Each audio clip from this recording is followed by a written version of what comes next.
कहानी की शुरुआत होती है लाखों साल पहले, जब पृथ्वी आज जैसी नहीं थी। तब यहाँ घने जंगल, विशाल समुद्र और असंख्य छोटे छोटे जीव जंतु रहते थे। समय के साथ जब ये पेड़ पौधे और जीव मरते गए तो वे धीरे धीरे मिट्टी और चट्टानों की परतों के नीचे दबते चले गए। हजारों लाखों साल बीतते गए, ऊपर से मिट्टी जमा होती गई, चट्टानों का दबाव बढ़ता गया, धरती के भीतर तापमान भी लगातार बढ़ता गया। इस अत्यधिक दबाव और गर्मी ने उन दबे हुए पौधों को धीरे धीरे बदलना शुरू किया। लेकिन ये तेल धरती के अंदर किसी झील या नदी की तरह खुले में नहीं होता। ये चट्टानों की सूक्ष्म दरारों और छिद्रों में जमा रहता है, जिन्हें ऑयल रिजर्वियर कहा जाता है। इन भंडारों को ढूंढना आसान नहीं होता। इसके लिए वैज्ञानिक और इंजीनियर आधुनिक तकनीक का उपयोग करते हैं। वे भूकंपीय तरंगों यानी साइज्मिक वेव्स की मदद से धरती के अंदर की संरचना का अध्ययन करते हैं। विशेष मशीनें जमीन पर कंपन पैदा करती हैं, और जब ये तरंगे धरती के अंदर मौजूद चट्टानों से टकरा कर वापस आती हैं तो वैज्ञानिक कंप्यूटर की मदद से ये समझने की कोशिश करते हैं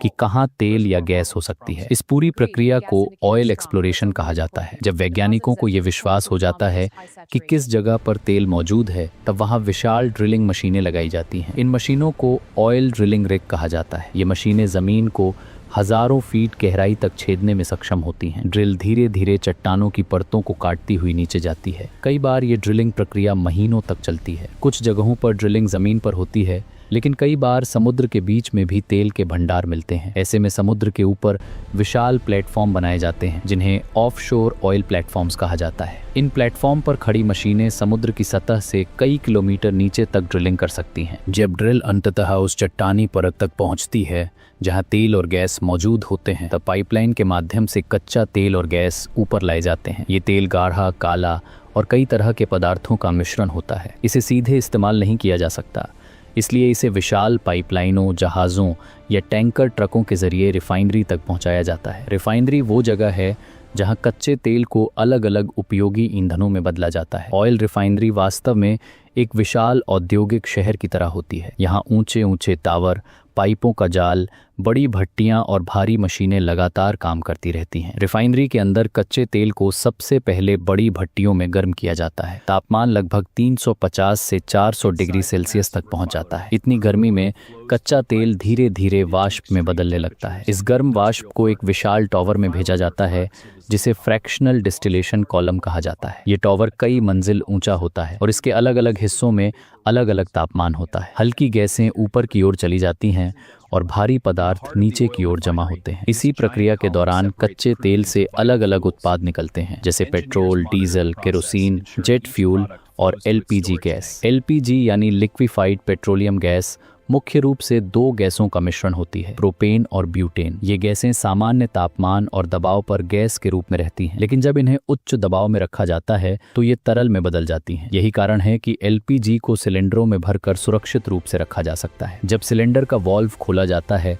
तो अंदर का दबाव कम हो जाता है और तरल गैस तुरंत वापस गैस में बदल जाती है। यही गैस जब स्टोव में जलती है तो एक साफ और नीली लौ बनाती है। रिफाइनरी से निकलने के बाद एलपीजी को सीधे सिलेंडरों में नहीं भरा जाता। सबसे पहले इसे गैस प्रोसेसिंग प्लांट में भेजा जाता है, जहां गैस की शुद्धता सुनिश्चित की जाती है। इस प्रक्रिया में गैस से नमी, सल्फर और अन्य अशुद्धियां हटाई जाती हैं। इसके बाद एलपीजी को बड़े बड़े स्टोरेज टैंकों में रखा जाता है। ये टैंक इतने विशाल होते हैं कि इनमें लाखों लीटर गैस स्टोर की जा सकती है। इन टैंकों में गैस को उच्च दबाव पर रखा जाता है ताकि वो तरल रूप में बनी रहे। अब शुरू होता है एलपीजी का असली सफर, हजारों किलोमीटर का सफर। दुनिया के कई देशों में एलपीजी का उत्पादन होता है, लेकिन हर देश अपनी जरूरत का पूरा एलपीजी खुद नहीं बना पाता। इसलिए कई बार एलपीजी को दूसरे देशों से आयात भी करना पड़ता है। इसके लिए विशाल एलपीजी टैंकर जहाजों का उपयोग किया जाता है। ये जहाज समुद्र के हजारों किलोमीटर का सफर तय करके गैस को एक देश से दूसरे देश तक पहुंचाते हैं। जब ये जहाज बंदरगाह पर पहुंचते हैं तो वहां मौजूद विशेष टर्मिनलों के जरिए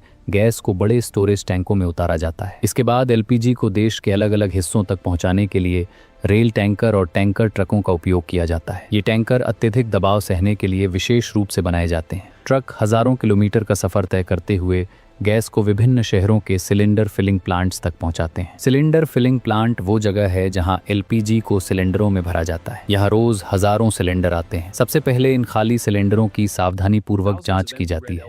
यदि किसी सिलेंडर में जंग लगी हो, दरार हो या वॉल्व खराब हो तो उसे तुरंत अलग कर दिया जाता है। इसके बाद स्वचालित मशीनों की मदद से सिलेंडरों में गैस भरी जाती है। हर सिलेंडर में एक तय मात्रा में एलपीजी भरी जाती है। भारत में घरेलू सिलेंडर में लगभग 14.2 किलोग्राम गैस भरी जाती है। लेकिन यहाँ एक और महत्वपूर्ण कदम होता है। एलपीजी असल में बिना गंध की गैस होती है। अगर ये कहीं लीक हो जाए तो लोगों को पता ही नहीं चलेगा, जो बहुत खतरनाक हो सकता है। इसलिए सुरक्षा के लिए एलपीजी में एथिल मरकैप्टन नाम का एक विशेष केमिकल मिलाया जाता है। यही केमिकल गैस को तेज बदबू देता है, ताकि अगर गैस लीक हो जाए तो लोग तुरंत पहचान सकें। जब सिलेंडर पूरी तरह भर जाते हैं तो उन्हें ट्रकों में लोड किया जाता है और गैस एजेंसियों तक पहुंचाया जाता है। भारत में इंडियन ऑयल, भारत पेट्रोलियम और हिंदुस्तान पेट्रोलियम जैसी कंपनियां एलपीजी सप्लाई का विशाल नेटवर्क चलाती हैं। देश भर में हजारों गैस एजेंसियां हैं जो लाखों परिवारों तक सिलेंडर पहुंचाती हैं। जब कोई परिवार गैस बुक करता है तो एजेंसी से एक डिलीवरी कर्मचारी सिलेंडर लेकर घर पहुंचता है। वो पुराने खाली सिलेंडर को हटाकर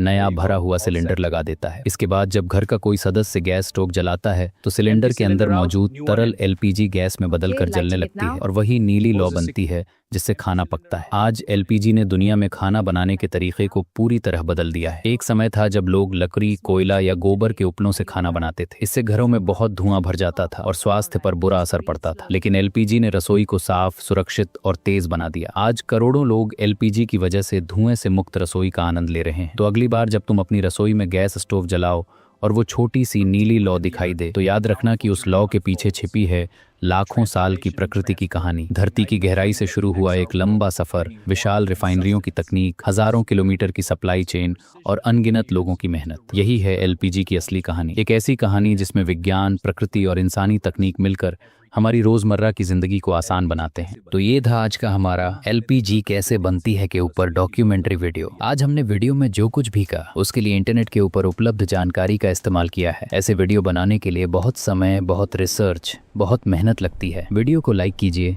चैनल को सब्सक्राइब कीजिए। धन्यवाद दोस्तों।